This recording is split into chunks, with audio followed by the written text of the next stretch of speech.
కి పట్టం కట్టారు. దీంతో 3 రాష్ట్రాల్లో ఎన్డీఏ కూటమి, ఒక రాష్ట్రంలో కాంగ్రెస్, మరో రాష్ట్రంలో టీవీకే ముందంజలో కొనసాగుతున్నాయి. ఎంజీఆర్, ఎన్టీఆర్ మాదిరిగానే ప్రపంచం సృష్టించారు దళపతి విజయ్.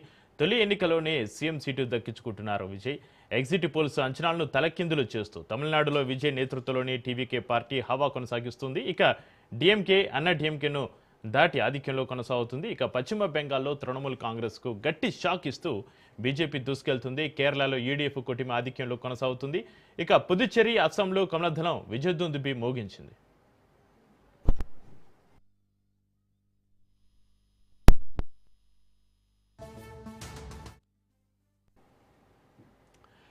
తమిళనాడులో 234 అసెంబ్లీ స్థానాలు ఉన్నాయి. మ్యాజిక్ ఫిగర్ 118 సీట్లు వస్తే అధికారం దక్కించుకోవచ్చు. అయితే టీవీకే 110 చోట్ల ఆధిక్యంలో కొనసాగుతుంది. డీఎంకే 60, అన్నా డీఎంకే 63 స్థానాలు ముందంజలో ఉన్నాయి. ఒక స్థానంలో ఇతరులు ఉన్నట్లుగా తెలుస్తోంది.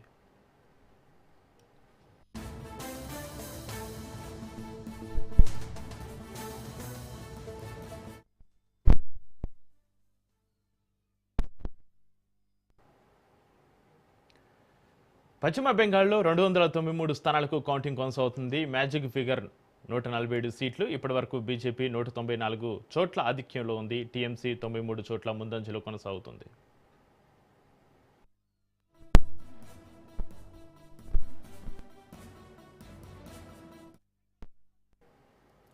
ఇక కేరళలో 140 స్థానాలుండగా మ్యాజిక్ ఫిగర్ 71 సీట్లు దాటింది. కాంగ్రెస్ కూటమి 100 చోట్ల, యూడీఎఫ్ ముందంజలో ఉంది. ఎల్డీఎఫ్ 39 స్థానాల్లో, ఎన్డీఏ ఒక చోట ఆధిక్యంలో ఉన్నాయి.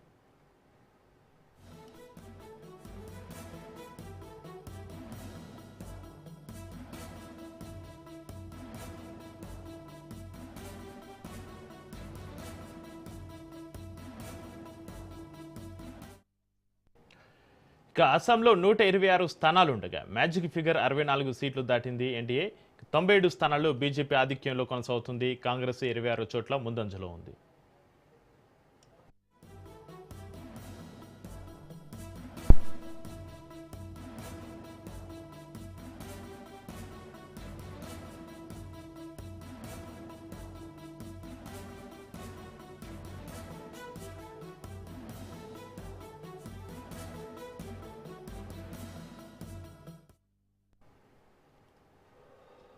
పుదుచ్చేరిలో 30 స్థానాలకు ఎన్ఆర్ కాంగ్రెస్ 20 చోట్ల ఆధిక్యంలో ఉంది. కాంగ్రెస్ 7 చోట్ల 3 స్థానాల్లో, ఇతరులు ముందంజలో ఉన్నారు. ఇక ఇదే అంశంపైన చర్చిద్దాం. యావత్ భారతమని ఉత్కంఠగా ఎదురు చూస్తున్న 5 రాష్ట్రాల ఎన్నికల ఫలితాలు వెలువడుతున్నాయి.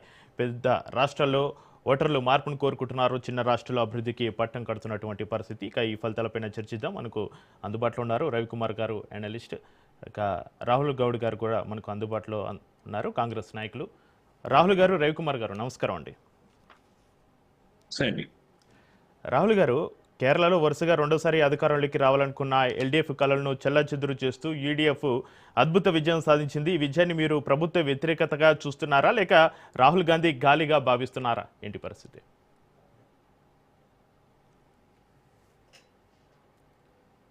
రాహుల్ గారు, మీ వాయిస్ మీట్లో ఉందండి. రాహుల్ గారు, అన్మ్యూట్ చేసుకోండి. రాహుల్ గారు.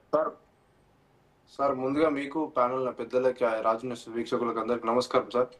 సో ఈ రోజు దేశవ్యాప్తంగా ఒక ఉత్కంఠంగా నెలకొంది. 5 రాష్ట్రాల ఎన్నికలు యథావిధిగా అన్ని మంచి ఫలితాలు ఈ రోజు వచ్చినాయని చెప్పి చాలా మంది కూడా చూస్తున్నారు.